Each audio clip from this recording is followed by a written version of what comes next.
दोस्तों, हमारे देश हिंदुस्तान में अगर जाबाज खिलाड़ियों की बात की जाए तो शायद गिनती भी कम पड़ जाए। और उसी लिस्ट में सबसे ऊपर नाम आता है अजीत डोभाल का, जो कि 7 साल पाकिस्तान में रहकर आईएसआई से जुड़ी कई सीक्रेट इन्फॉर्मेशन भारत को पहुंचाते रहे हैं, लेकिन वे कभी किसी के हाथ नहीं आए। उन्हें पाकिस्तान में इंडियन जेम्स बॉन्ड के नाम से भी जाना जाता है। जी हाँ दोस्तों, हम बात कर रहे हैं भारत के national security adviser Ajit Doval के बारे में। फिलहाल तो वे अभी भारतीय सुरक्षा सलाहकार के तौर पर काम कर रहे हैं, लेकिन पिछले कुछ दशकों में इन्होंने भारत के खुफिया एजेंट के तौर पर जो काम किया है वो काबिल तारीफ है। और दोस्तों, अगर किसी प्लेन को हाईजैकिंग से छुड़ाना हो या कश्मीर से धारा 370 हटाना हो, इन सभी में अजीत डोभाल को सबसे आगे रखा जाता है। तो चलिए दोस्तों, इन सभी ऑपरेशन को हम आगे वीडियो में विस्तार से जानते हैं। इनकी कहानी की शुरुआत होती है 20 जनवरी 1945 में, जब वर्ल्ड वॉर 2 का आखिरी समय चल रहा था। उसी समय उत्तराखंड की खूबसूरत वादियों में अजीत डोभाल का जन्म होता है। उनके पिता भी एक आर्मी ऑफिसर थे और शायद यही वजह रही थी कि उनमें भी देशभक्ति की भावना कूट कूट कर भरी थी। दोस्तों, इनके पैदा होने के 2 साल बाद ही भारत भी आज़ाद हो गया और भारत को एक आज़ाद देश बनाने के लिए हर कोई अपना योगदान दे रहा था। और फिर इसी माहौल में पले बढ़े अजीत ने अपनी शुरुआती पढ़ाई अजमेर मिलिट्री पब्लिक स्कूल से की और 1967 में उन्होंने यूनिवर्सिटी ऑफ आगरा से इकोनॉमिक्स की डिग्री हासिल की। और फिर 1 साल तैयारी के बाद 1967 में वे सिविल सर्विसेज का एग्ज़ाम देकर केरल आईपीएस बैच के लिए सिलेक्ट हो गए। हालांकि ये सिर्फ 4 सालों तक ही आईपीएस ऑफिसर रहे। फिर 1972 में इन्हें इंटेलिजेंस ब्यूरो में ले लिया गया, जिसके बाद उन्होंने भारत को कई खुफिया जानकारियाँ दी।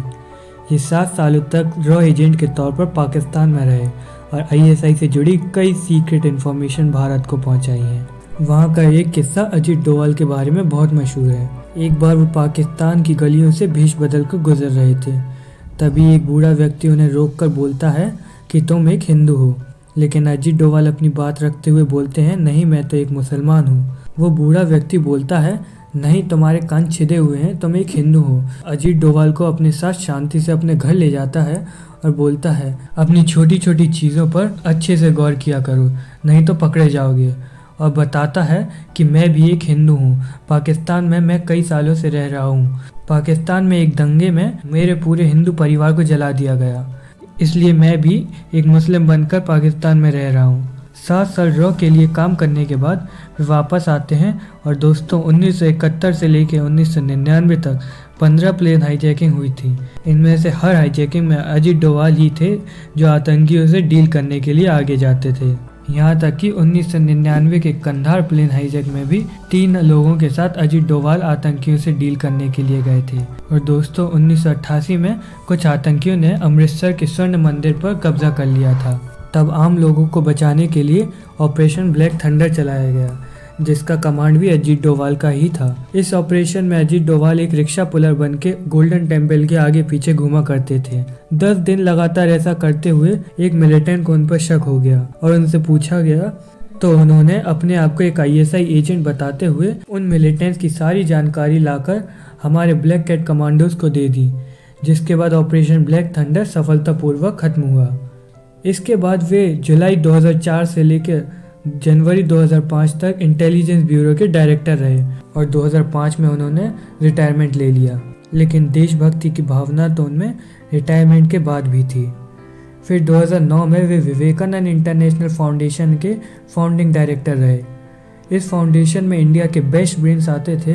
यहाँ पर इंडिया की कई सिक्योरिटीज़ पर डिस्कशन भी होता है। और आखिरकार 30 मई 2014 में इन्हें भारत का 5वां नेशनल सिक्योरिटी एडवाइज़र बनाया गया। जून 1914 में 46 इंडियन नर्सेस को इराक में किडनैप कर लिया गया था। तब अजीत डोभाल ही थे जो इराक जाकर इराक गवर्नमेंट से कॉन्ट्रैक्ट करके अपनी 46 इंडियन नर्सेस को वहां से सही सलामत छुड़ाकर वापस लाए। और बात करें सर्जिकल स्ट्राइक्स की, तो 2 खतरनाक स्ट्राइक्स इन्होंने कराई थी, एक म्यांमार में और एक पाकिस्तान में। म्यांमार की स्ट्राइक की बात करें तो एक इंसर्जेंसी ग्रुप ने 17 जवानों को मार दिया था। जब सोल्जर्स पर बात आई तो अजीत डोभाल ने आर्मी को फुल एक्शन दे दिया, सारे मिलिटेंट्स को ख़त्म कर दो। तब हमारी इंडियन आर्मी ने 160 मिलिटेंट्स को ख़त्म कर दिया। ये पूरा अटैक मणिपुर के चंदेल डिस्ट्रिक्ट में हुआ था। एनएससीएन ने ये किया था। ये एक नागालैंड का इंसर्जेंसी ग्रुप है जो कि नागालैंड को एक अलग देश की मांग कर रहा था, और ऐसा ही कुछ पाकिस्तान ने भी किया था। सितंबर 2016 में 17 जवानों को उरी में आतंकियों ने शहीद कर दिया, और ईंट का जवाब पत्थर से देते हुए अजीत डोभाल ने पाकिस्तान में भी सर्जिकल स्ट्राइक कर दी। फिर 2018 में पाकिस्तान सर्जिकल स्ट्राइक की फुटेजेस रिलीज़ की गई, और फिर 2019 में विंग कमांडर अभिनंदन गलती से पाकिस्तान पहुंच गए। वहां पर भी अजीत डोभाल ही थे जिन्होंने पाकिस्तान को नियम कानून याद दिलाते हुए यह तक कह दिया था कि अगर अभिनंदन को कुछ भी होता है तो इंडियन आर्मी हर हालातों से गुजरने को तैयार है। और कश्मीर में धारा 370 हटाने के बाद के हालातों को भी अजीत डोभाल ही हैं जो संभाल कर रखे हुए हैं। आज 74 साल की उम्र में भी देश के लिए काम करने में वे सबसे आगे रहते हैं। और यहाँ तक कि इनके अवार्ड्स की बात की जाए तो इन्हें कीर्ति चक्र मिला हुआ है। हालांकि कीर्ति चक्र मिलिट्री ऑफिसर्स को मिलता है, लेकिन इनके शानदार काम को देखते हुए इन्हें कीर्ति चक्र दिया गया। और यहाँ तक कि इन्हें पुलिस मेडल भी मिला है, जो कि 17 साल की सर्विस पर मिलता है, लेकिन इनको सिर्फ 6 साल में ही मिल गया। तो यह थी इनकी ज़िंदगी की शानदार कहानी।